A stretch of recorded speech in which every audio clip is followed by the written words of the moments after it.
What the hell's going on? I mean, what the fuck? Let me out. Let me out of here.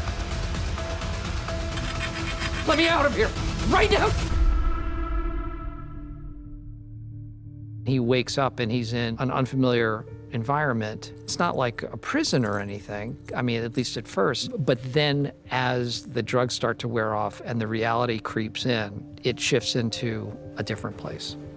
The demands of creating the main set for this show were huge. Simultaneously, it had to be banal, ordinary, and familiar, and it also had to be a terrifying prison of sorts. We went into practice and they chained me up. It's a real chain with a real lock. There's a slight bit of terror. I'm going to need you to take off this chain. There's no way to do this work effectively with the therapist tied up. The chain's on your leg, not on your mouth. We've been in that basement mostly, which has a strange energy. It's a big, lonely, open, weird space. It's very clear the level of thought that had gone into having a balance of things that represent me, that represent my son, that even represent the father who is missing in this. In terms of the aesthetic of it, sort of the rumpus room, lost in time a little bit. You try to build these layers to build believability. It's very important that the space tell another level of the story. Did they do something that made you want to teach them a lesson? They were all, every one of them deserved it. It's been tricky being in the same seats all the time, but I think there's enough development in the scripts that what's happening is always changing, even if the location is the same. We're quite far into it now, and I don't feel normal in that room unless I'm chained at the floor. That's my comfort zone now. There's a little Stockholm Syndrome going on.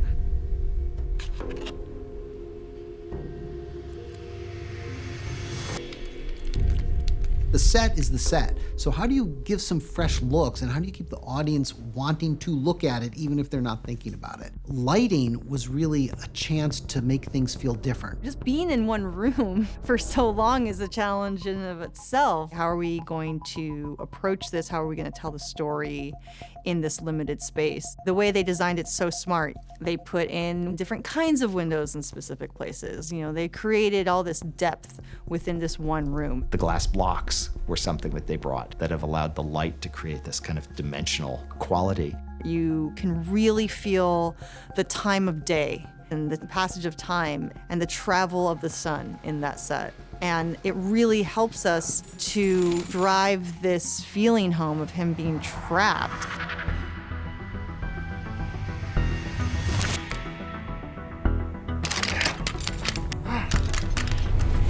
How do you dress people who were in a basement for a really long time? The most important outfit that Steve wears in this is the outfit that he gets taken in. We on purpose wanted him to be in layers. He had a t-shirt, another shirt, and a sweater over it.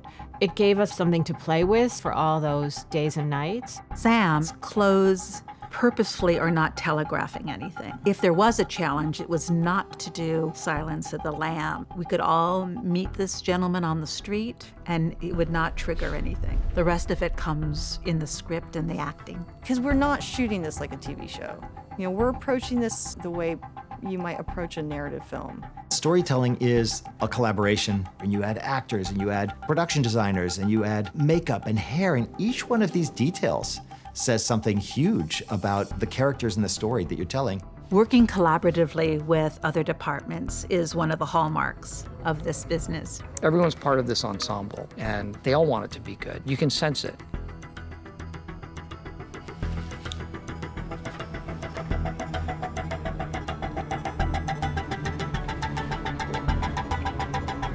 I don't think you can open that with a plastic fork.